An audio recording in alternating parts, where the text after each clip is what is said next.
Did you know that Rue McClanahan, the beloved Blanche Devereaux from the Golden Girls, carried a secret about the show until her final days? Just before she passed away, Rue revealed something that left fans stunned. Early life and the rocky first marriage. Born in 1934, Rue's early life was a mix of simplicity and struggle, much like the backdrop of the small town she called home. The eldest child in her family, Rue was raised in modest circumstances, surrounded by the values of hard work and resilience that would later shape her indomitable spirit. Her parents, Drita and William McClanahan, were not in showbiz, but they were deeply rooted in the community, with her father working as a building contractor and her mother as a beautician. They instilled in her a strong sense of self and the belief that she could achieve anything she set her mind to, even if that seemed impossible in a place as quiet and unassuming as Hilton. As a child, Rue was not the flamboyant, vivacious Blanche Devereaux that the world would come to know. Instead, she was a bit of a dreamer, an imaginative girl with a love for the arts. She spent much of her time reading and performing in school plays, where her talent for acting first began to emerge. The seeds of her future career were sown in these early performances, where she found a sense of belonging and purpose on the stage. But Hilton was a small town, and the world of acting seemed like a distant dream, a dream that felt both thrilling and unattainable. The McClanahan family later moved to Ardmore, Oklahoma, a slightly larger town where Rue's passion for acting would only grow stronger. Ardmore was where she truly began to hone her craft, taking part in local theater productions and immersing herself in the world of drama. However, pursuing a career in acting wasn't easy, especially in a time and place where such ambitions were considered unconventional for a young woman. The challenges she faced were many, from the limited opportunities in a small town to the societal expectations that women should aspire to more traditional roles. But Rue was determined. Her resolve was as strong as the Oklahoma winds, and she knew deep down that the stage was where she belonged. As she pursued her acting dreams, Rue also experienced the turbulence of her first marriage. She married actor Tom Bish, a union that was passionate but ultimately doomed. The marriage was rocky from the start, fraught with emotional turmoil and the pressures of balancing personal life with a burgeoning career. The birth of their son, Mark, added a new dimension to Rue's life, a mix of joy and responsibility that weighed heavily on her young shoulders. When the marriage collapsed, Rue was left to navigate the challenges of single motherhood, a role that tested her strength in ways she hadn't anticipated. These early life challenges, from the instability of her marriage to the pressures of being a single mother, deeply influenced Rue's later roles and public persona. They imbued her with a sense of resilience and a depth of character that would shine through in her performances. The pain and struggles of her personal life gave her an emotional wellspring to draw from, adding layers of authenticity to the roles she would later play. Fast forward to 1965, a year that would prove to be a critical turning point in Rue's life and career. By this time, she had already made a name for herself in the theater world, but the big break she was hoping for still eluded her. It was during this period that she encountered Willie and Linda Ellman, a husband and wife duo who played a significant, albeit indirect, role in her life. The connection they shared, though not entirely clear, added another layer to the complex tapestry of Rue's journey. Then came the phone call that would change everything. Rue's agent from ICM reached out to her with news that would set the course for the rest of her career. The excitement in his voice was palpable as he told her about a new script from NBC that was on its way to her doorstep. This was no ordinary script. It was for a show called The Golden Girls. At that moment, Rue didn't know just how pivotal this opportunity would be, but she felt a surge of anticipation as she awaited its arrival. When the script finally landed in her hands, wrapped in nothing but a plain envelope, Rue couldn't help but feel a sense of destiny. She tore it open, her heart racing, and began to read. As her eyes scanned the pages, the title "The Golden Girls" stood out boldly, almost as if it was calling to her. This was different. This was special. As she delved deeper into the script, Rue's instincts told her that this was the opportunity she had been waiting for, the one that might just pave the way to the kind of success she had always dreamed of. The character of Blanche Devereaux leaped off the page and into Rue's heart. She felt an instant connection with the flamboyant, charming Southern belle, a role that seemed almost tailor-made for her. But as much as she loved Blanche, Rue's journey to securing the role wasn't straightforward. Her agent informed her that the part of Blanche was likely going to Betty White, and instead suggested she consider auditioning for the role of Rose Nyland. This was a blow to Rue, who couldn't quite see herself fitting into the character of Rose, but she was determined to be a part of this promising new show. As the days passed and the audition date approached, Rue found herself torn between her love for Blanche and the reality of the situation. But fate had other plans. When she finally arrived at the audition, the director, Jay Sandrich, asked her to do something unexpected. He wanted her to read for Blanche, not Rose. This was her chance. Rue, ever adaptable, threw herself into the impromptu performance, delivering a reading that clearly impressed Sandrich and the rest of the casting team. The phone call that followed from Susan Harris, the show's creator, was the final piece of the puzzle. Susan needed Rue to do one more thing: persuade B. Arthur, who was reluctant to join the cast, to take on the role of Dorothy. B. had her reservations, fearing that the show might be a rehash of previous roles she had played. But Rue, with her characteristic charm and persuasiveness, managed to convince B. that this time would be different. And with that, the final cast of The Golden Girls was set, marking the beginning of a journey that would forever change the landscape of television. The audition process and character development. When Rue McClanahan first laid eyes on the script for The Golden Girls, something about Blanche Devereaux captured her imagination instantly. Blanche wasn't just another role, she was a larger-than-life character, bursting with charm, wit, and a kind of unapologetic confidence that was magnetic. Rue felt an immediate connection with Blanche, sensing that this character had the potential to be something truly special. For Rue, Blanche represented a side of herself that she wasn't used to showing. Bold, flirtatious, and unafraid to take center stage. This connection wasn't just about playing a part, it was about embracing a new, exciting version of herself. But as much as Rue loved Blanche, there was a moment of doubt. When her agent suggested that she audition for the role of Rose Nyland instead, Rue hesitated. Rose, the sweet and naive Midwesterner, felt like a world apart from the sultry Southern belle she had fallen for. Rue wasn't sure she could bring Rose to life in the same way she envisioned for Blanche. The dynamics between Rue and her agent were complicated. While she trusted his advice, she couldn't shake the feeling that Blanche was the role she was meant to play. The thought of letting go of Blanche, even before she had the chance to truly embody her, filled Rue with a quiet sense of loss. Then came the day of the audition, and with it, a twist of fate that would change everything. Rue arrived, ready to read for Rose, as her agent had advised. But when she walked into that room, Jay Sandrich, the director, had a different plan. He looked at Rue and saw something that the others hadn't. He asked her to read for Blanche instead. It was an unexpected request, one that caught Rue off guard, but in the best possible way. It was as if the universe had conspired to give her exactly what she wanted, even when she didn't dare to ask for it. As Rue began to read for Blanche, the room transformed. The words on the page became more than just lines.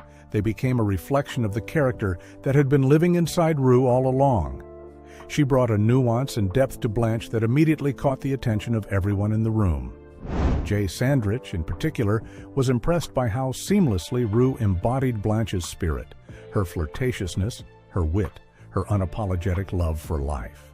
Rue's performance wasn't just good, it was exactly what the show needed. It was clear that Blanche wasn't just a role for Rue. She was an extension of her own personality, brought to life with every line she delivered. But the journey to solidify the cast wasn't over yet. After that remarkable audition, Rue received another call, this time from Susan Harris, the creator of The Golden Girls. Susan had one more favor to ask.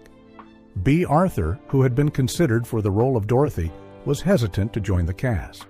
B. had her reasons. She feared that The Golden Girls would be too similar to roles she had played before, that it would be a retread of old ground rather than something fresh and new. Susan needed Rue to help convince B that this show was different, that the dynamic between the characters would create something special. Rue took on the challenge with the same determination she had shown in her audition. She reached out to B, not just as a colleague, but as a friend. She talked to her about the script, the characters, and most importantly, the chemistry that she believed would make The Golden Girls stand out. Rue assured B that this was not just another sitcom, it was a chance to be part of something groundbreaking. The conversations between Rue and B weren't just about the show. They were about their shared love for acting and the potential they both saw in the project. In the end, Rue's words, her belief in the show, and her genuine connection with B made all the difference. B agreed to join the cast, and with that decision, the core of the Golden Girls ensemble was complete. With B. Arthur on board as Dorothy, the focus shifted to casting the final member of the group, Sophia Petrillo. Estelle Getty, a seasoned actress with a knack for comedy, was brought in for an audition that would seal her fate as the sharp-tongued, lovable matriarch of the group. Estelle's performance in a stage play had already caught the attention of the casting directors, and her audition for Sophia only confirmed what they had hoped. She was perfect for the role. Estelle brought something unique to the ensemble, a balance of humor and heart that made Sophia an unforgettable character. Her petite stature contrasted wonderfully with B. Arthur's towering presence, creating a dynamic that was both funny and endearing. Estelle's audition was more than just a reading of lines. It was a masterclass in comedic timing and character work. She delivered her lines with a wit that was sharp enough to cut, but still full of warmth. In that moment, the producers knew they had found their Sophia. The process of casting the Golden Girls wasn't without its challenges. Auditions were held across New York and Los Angeles, with countless actresses considered for each role. Elaine Strick, a formidable stage presence, was even in the running, though her audition nearly sabotaged her chances when she insisted on adding expletives to the script. The producers, however, were clear in their vision. They wanted characters who were true to their original concept, not altered by an actor's personal flair. It was a delicate balance to strike, but one that was crucial to the show's success. The final audition before NBC executives was a pivotal moment. Rue, B, Estelle, and Betty White all came together to showcase the chemistry that the producers had worked so hard to find. It was a memorable audition, one that left no doubt in the minds of the NBC executives that they had something truly special on their hands. The approval was unanimous, and with that, the Golden Girls was ready to move forward. The chemistry between Rue, B, Estelle, and Betty wasn't just a stroke of luck. It was the result of careful casting and a shared commitment to the project. Each actress brought something unique to the table, creating a blend of personalities and talents that made the show work. It wasn't just about finding the right actors for the roles, it was about finding the right people who could work together to create something magical. And that's exactly what they did. The real women behind the roles Rue versus Blanche. When you think of Blanche Devereaux, it's easy to imagine her as the embodiment of Southern charm, dripping with confidence and flirtatious energy. She's the woman who never met a mirror she didn't like and who could turn heads with just a flick of her hair. But the real woman behind Blanche, Rue McClanahan, was quite different. While Blanche was bold, glamorous, and unapologetically romantic, Rue was more reserved, practical, and grounded in her personal life. Rue often spoke about how different she was from Blanche, emphasizing that she didn't share her character's flamboyant nature. Blanche was all about living in the moment, always seeking the next adventure, especially if it involved romance. Rue, on the other hand, was far more cautious and introspective. She wasn't one to jump into the kind of whirlwind affairs that Blanche thrived on. In fact, Rue joked that if she were to meet Blanche in real life, she'd probably find her exhausting. But it's precisely because of these differences that Rue was able to bring such depth to Blanche. She approached the role with a keen understanding of human nature, allowing her to layer Blanche's over-the-top antics with moments of vulnerability and sincerity. Rue didn't just play Blanche as a caricature, she made her real, relatable, and even sympathetic at times. Behind all the glitz and glamour, Rue portrayed Blanche as a woman who, like everyone else, just wanted to be loved and appreciated. This depth made Blanche more than just a source of comic relief. She became a fully fleshed-out character with real emotions, which is why audiences connected with her so deeply.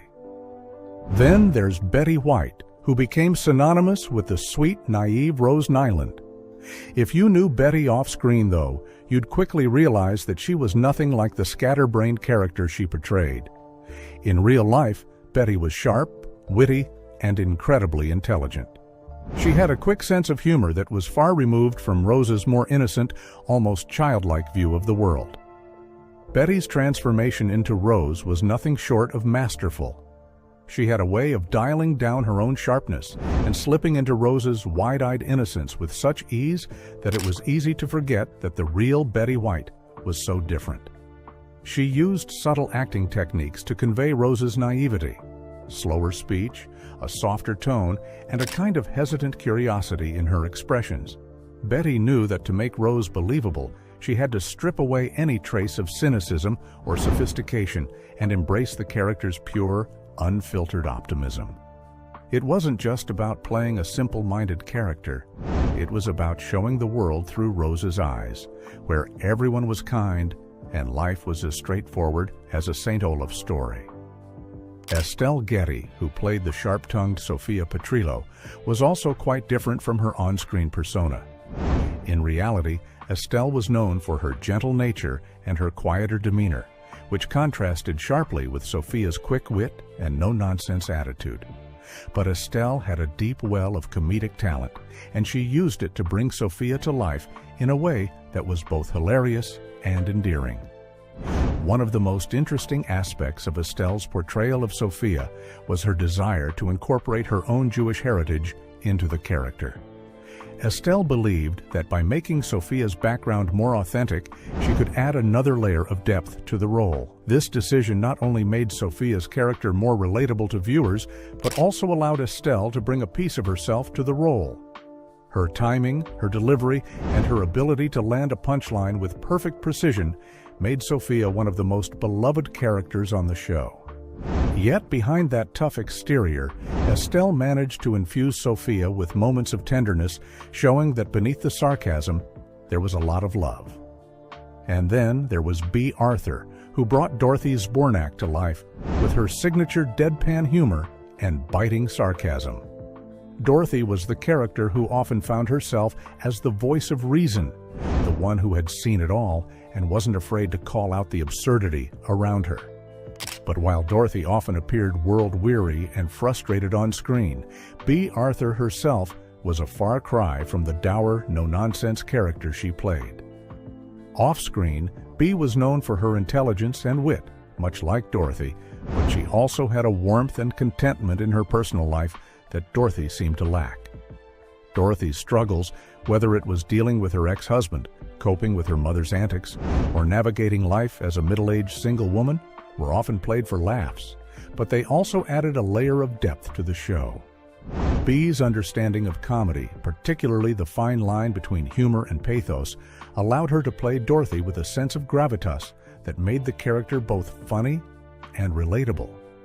Bea brought a kind of authenticity to Dorothy that grounded the character in reality, making her more than just a source of sarcastic one-liners. The chemistry between these women was more than just good acting. It was the result of mutual respect and professional camaraderie that developed off-screen. On the set of The Golden Girls, these actresses weren't just co-stars, they were colleagues who genuinely cared for one another. There are countless stories from the set that highlight the respect they had for each other's talents and the camaraderie that developed over years of working together. One story that comes to mind is how they would often come to each other's defense during rehearsals or when dealing with the pressures of filming. If one of them was struggling with a line or a scene, the others would step in with support, offering encouragement and suggestions. It wasn't about outshining each other.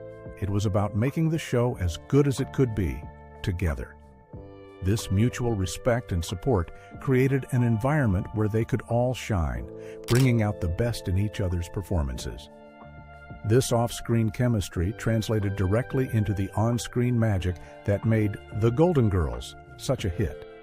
You can see it in the way they interacted in scenes, the timing, the delivery, the way they played off each other's energy. Their real-life relationships added an authenticity to their performances that couldn't be faked.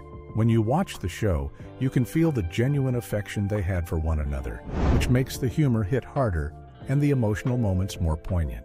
One particularly memorable example is the way they handled scenes that required a balance of humor and emotion. Take any of the many heart-to-heart moments between Dorothy and Sophia. The way B. Arthur and Estelle Getty played off each other in those scenes, where one moment you're laughing at a joke and the next you're feeling the depth of their mother-daughter relationship, was a direct result of the trust and respect they had built off-screen. Crafting Blanche's accent. When Rue McClanahan first took on the role of Blanche Devereaux, she knew that the character's Southern roots were crucial to her identity. Blanche wasn't just a Southern belle, she was the epitome of Southern charm, with every line dripping in honeyed accent and flirtatious flair. For Rue, who herself hailed from Oklahoma, the Southern accent was more than just a vocal choice. It was the key to unlocking Blanche's entire persona. But not everyone saw it that way. Jay Sandrich, the director of the pilot episode of The Golden Girls, had a different vision. He didn't see the need for Blanche's accent to be so pronounced, and in his mind, it could be toned down or even dropped entirely. This didn't sit well with Rue.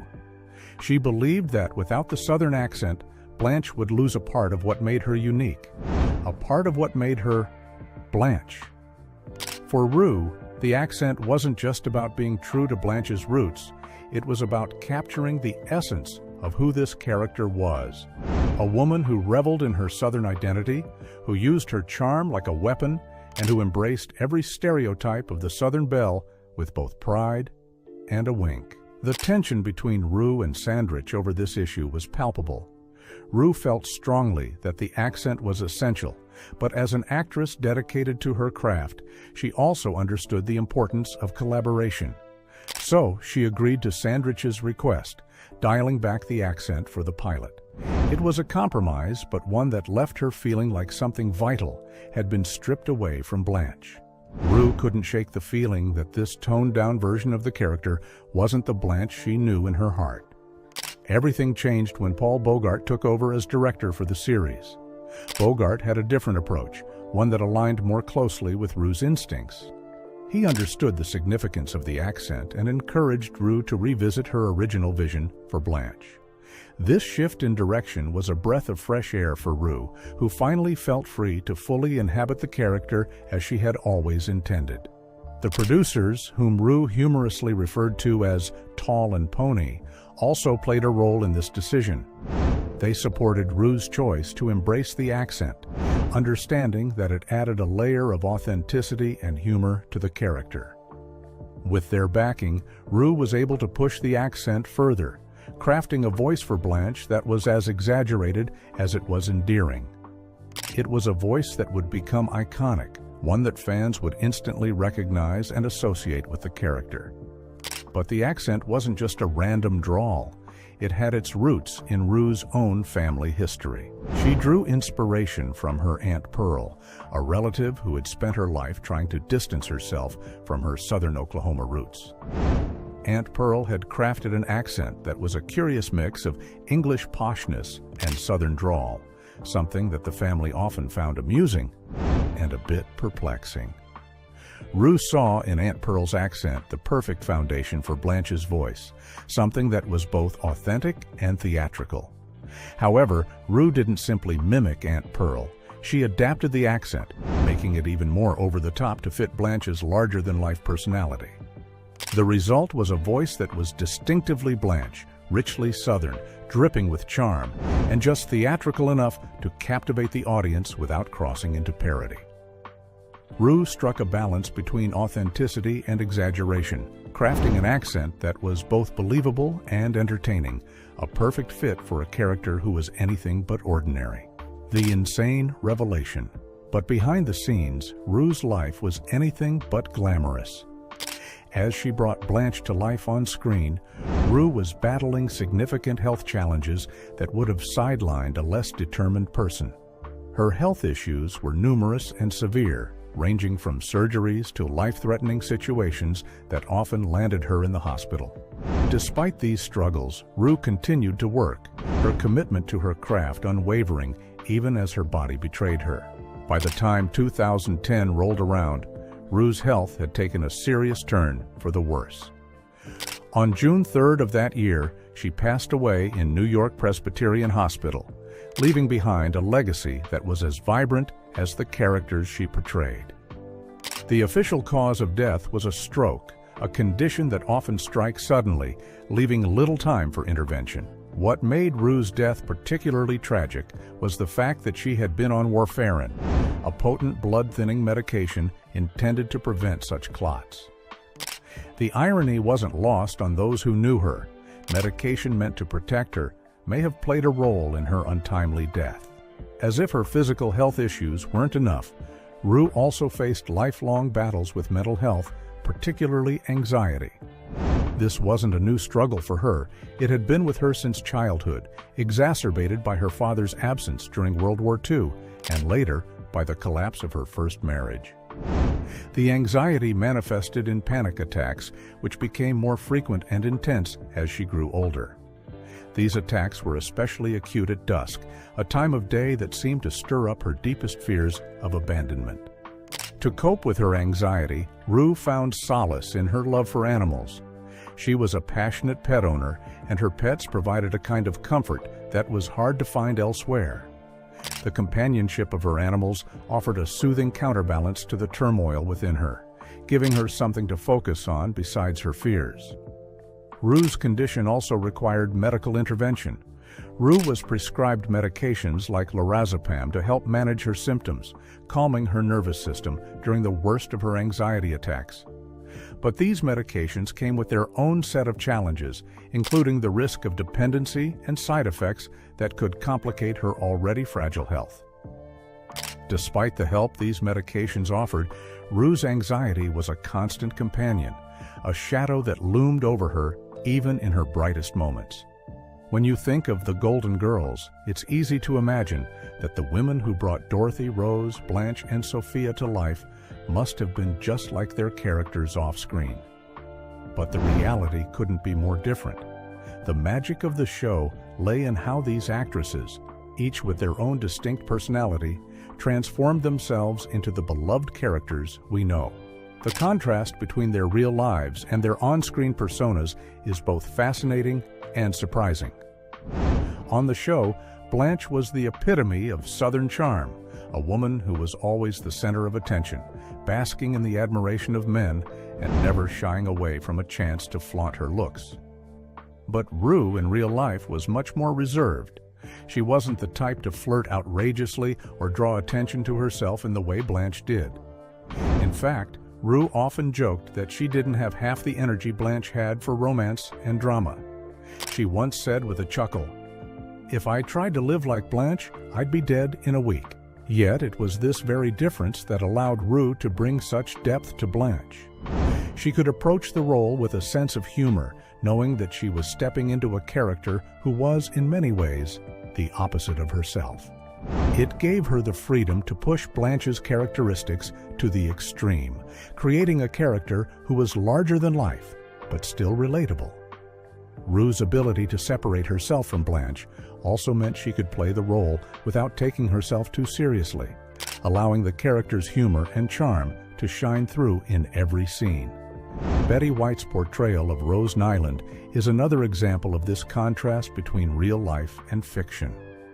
Rose was the sweet, naive woman from St. Olaf, often clueless and easily confused, with a heart of gold and an endless supply of bizarre stories from her hometown. But Betty, off-screen, was anything but naive.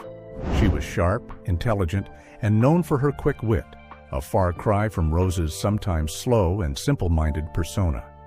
Betty was fully aware of the gap between her real self and Rose, and she used it to her advantage. She mastered the art of slowing down her speech, softening her tone, and embodying Rose's wide-eyed innocence so convincingly that you'd never guess she was actually one of the sharpest minds in Hollywood. Betty often remarked with a smile, "It takes a lot of smarts to play dumb." Then there's Estelle Getty, who played Sophia Petrillo, the sharp-tongued, wise-cracking matriarch who never missed an opportunity to put someone in their place. Sophia was fearless, often blunt to the point of being abrasive, but always with a twinkle in her eye. In reality, Estelle was much gentler, a far cry from Sophia's no-nonsense demeanor. She was soft-spoken and had a deep sense of empathy, qualities that didn't exactly align with Sophia's tough exterior. Estelle was also quite nervous about performing, especially in front of a live audience, which was the complete opposite of Sophia's bravado. Yet when the cameras rolled, Estelle transformed. She channeled her inner strength and delivered Sophia's zingers with impeccable timing, making the character both beloved and memorable. Estelle's desire to incorporate her Jewish heritage into Sophia added another layer of authenticity, making the character even more relatable and rich. And we can't forget Bea Arthur, whose portrayal of Dorothy Zbornak was marked by biting sarcasm and a no-nonsense attitude. Dorothy was the grounding force of the group, often the straight woman to the antics of the others. Bea Arthur shared some of Dorothy's dry wit, but off-screen she was much more warm and approachable than her character often appeared. Dorothy's life was filled with frustrations, whether it was dealing with her ex-husband, coping with her mother, or managing the challenges of being single in middle age. But Bea, in her personal life, found joy and satisfaction that Dorothy often seemed to lack. Her understanding of comedy, particularly the timing and delivery of a good sarcastic remark, allowed her to bring Dorothy's frustrations to life in a way that was both hilarious and deeply human. Bea once said, "Dorothy is who I might have been if life had gone a little differently," acknowledging the character's struggles while keeping a distance from them. Rue McClanahan often reflected on these differences between the actresses and their characters with a mix of humor and insight. She would laugh about how none of them were really like their on-screen personas, which made it all the more fun to play those roles. Rue had a way of using humor to bridge the gap between fiction and reality, often making light of how exaggerated their characters were. She loved to tell stories from the set, highlighting the absurdity of some situations while also showing a deep appreciation for the artistry involved in bringing such vibrant characters to life. One of her favorite anecdotes was about how she, Betty, Estelle, and Bea would sometimes sit together and marvel at how different their real lives were from the chaos unfolding on screen. Rue would say with a grin, "We're nothing like those girls. Thank goodness." The Golden Girls wasn't just about creating laughs, though. The show masterfully blended humor with reality, using the exaggerated traits of each character to explore serious themes. Whether it was dealing with aging, facing loneliness, or navigating the complexities of friendship, the show tackled issues that resonated deeply with its audience. The writers and actresses knew how to balance the comedy with moments of genuine emotion, ensuring that the show was more than just a sitcom. It was a reflection of real life with all its ups and downs. This balance was perhaps best seen in the way the show used humor to address difficult topics. Take, for example, the way Blanche's vanity was often played for laughs, but also used to explore her fears of aging and losing her appeal. Or how Rose's naivety, while a source of comedic moments, also highlighted the importance of kindness and seeing the good in others. Sophia's sharp tongue was not just a way to deliver punchlines, but also a tool to cut through the nonsense and get to the heart of the matter. And Dorothy's sarcasm, while often a defense mechanism, revealed her deep vulnerability and the struggles she faced in her personal life. The show's ability to blend these elements, comedy, drama, and social commentary, was what made it so special. It wasn't afraid to make you laugh and cry in the same episode or even the same scene. The exaggerated realities of the characters allowed the show to tackle big themes in a way that was accessible and relatable, making the humor all the more poignant. The Golden Girls was a triumph, not just because of the characters on screen, but because of the incredible women who brought them to life. Their ability to step into roles that were so different from their real selves, to infuse those roles with humor and humanity, and to work together in such perfect harmony is what made the show a classic. And as Rue, Betty, Estelle, and B. Arthur often reflected, it was their differences from their characters that made their performances all the more remarkable, adding layers of depth to a show that continues to resonate with audiences even today. So, what are your thoughts on this? Let us know in the comments below.